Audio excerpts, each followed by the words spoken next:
Russian armed forces continued their offensive operations along the Kupiansk-Svatove-Kreminna line on November 10th, where slight but confirmed advances were made.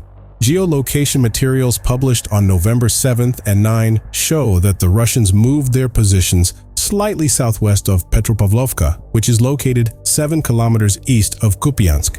In turn, the Ukrainian General Staff reported that their forces repelled Russian attacks in the vicinity of Sinkovka, 8 kilometers northeast of Kupiansk, Ivanivka, 20 kilometers southeast of this town, and Stelmakivka, 15 kilometers northwest of Swatov. In addition, Ukrainian armed forces successfully repelled advances towards Kupiansk, as well as in the Novohorivka area, 16 kilometers southwest of Svatova, and in the Serebryanska forest, 11 kilometers southwest of Kreminna, heading towards Limana.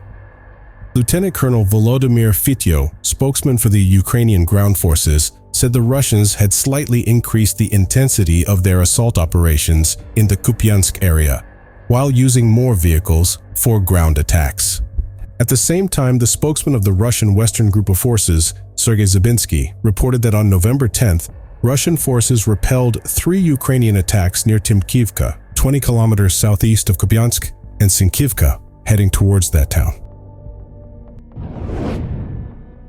On November 11th, Russia shelled the central part of the city of Kherson, resulting in the death of 1 man and the wounding of 2 women, aged 29 and 53, according to the Kherson Regional Military Administration. The deceased man died in hospital from his injuries. A 29-year-old woman suffered moderate head, neck, and leg injuries and was taken to hospital. In turn, a 53-year-old woman suffered a concussion and a leg injury, but was able to receive outpatient care. Most, a local media outlet, reported that the shelling caused a fire in the house of Ihor Yosipenko, a member of the Kherson Regional Council. There was no word on any additional injuries from the incident. Russian attacks in Kherson Oblast on November 10th killed a 69-year-old man and injured 9 other people. Additionally, 2 people were killed and 7 injured in night attacks. These attacks took place on the first anniversary of Ukraine's liberation of Kherson from Russian occupation.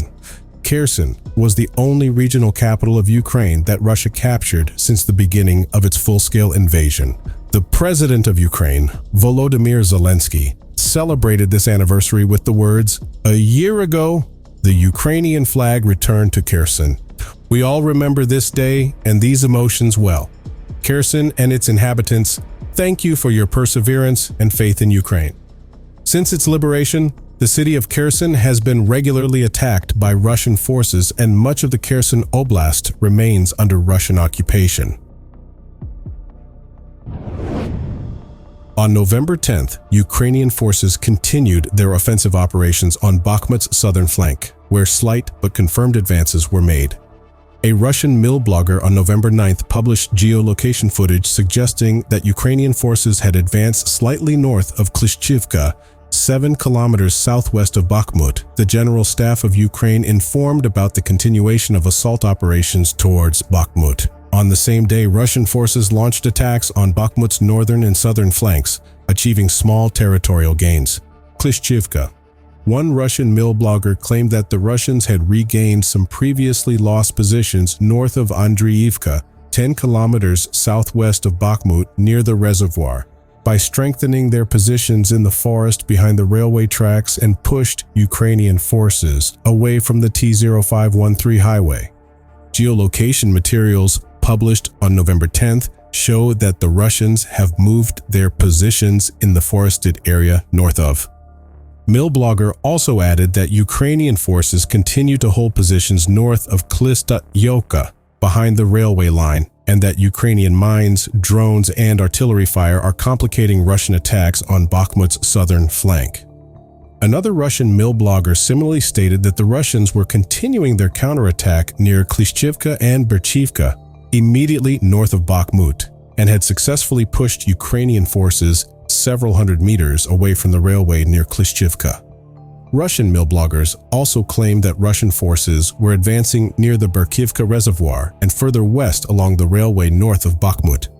The Ukrainian General Staff reported that their forces repelled Russian attacks near Bohdanovka, 5 kilometers northwest of Bakhmut, Ivanovsky, 6 kilometers west of Bakhmut, Klishchivka, and Andriivka. The Russian Ministry of Defense said elements of the Russian 331st Guards Airborne Regiment of the 98th Guards Airborne Division were still operating towards Bakhmut. The Ukrainian Air Force announced that a Russian ballistic missile fired towards Kiev on the morning of November 11th was shot down by the Patriot air defense system.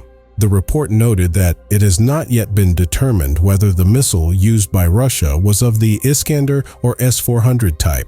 The latest missile attack on the capital of Ukraine occurred for the first time in 52 days.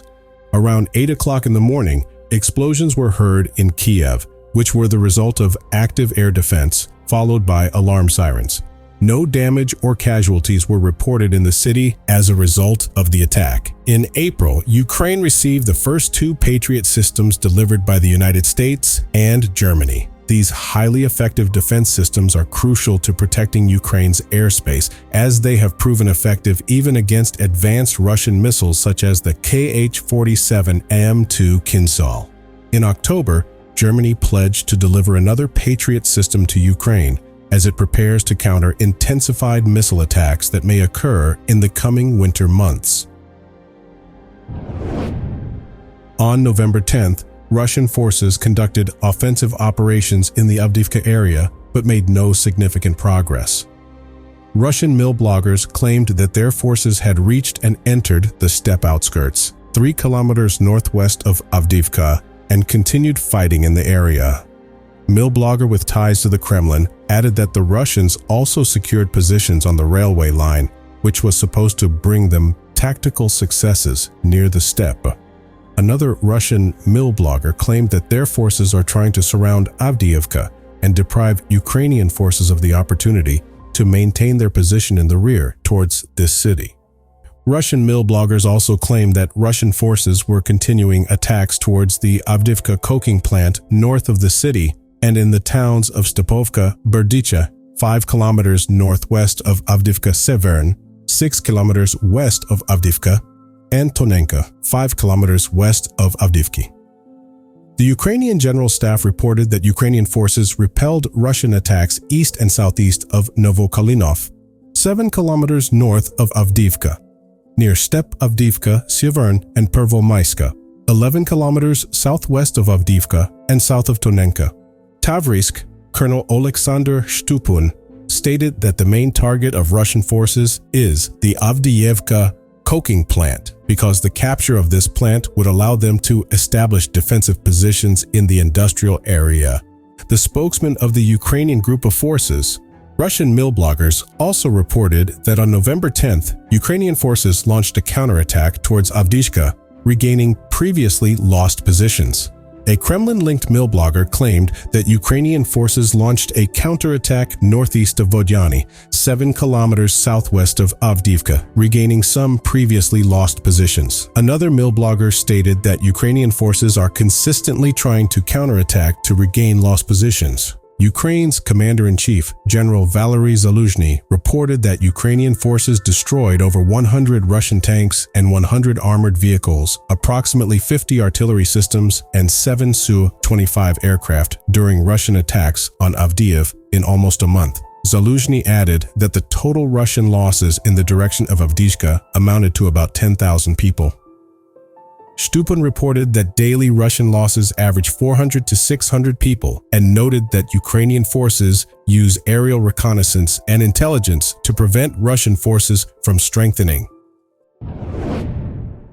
On November 11th, local authorities reported that in the last 24 hours, Russian forces had carried out attacks on at least 10 districts, resulting in the death of at least 4 people and the wounding of at least 15 others. Governor Sergei Lysak reported the tragic consequences of Russian attacks on Nikopol in the Dnipropetrovsk Oblast, where a woman was killed and a man was injured.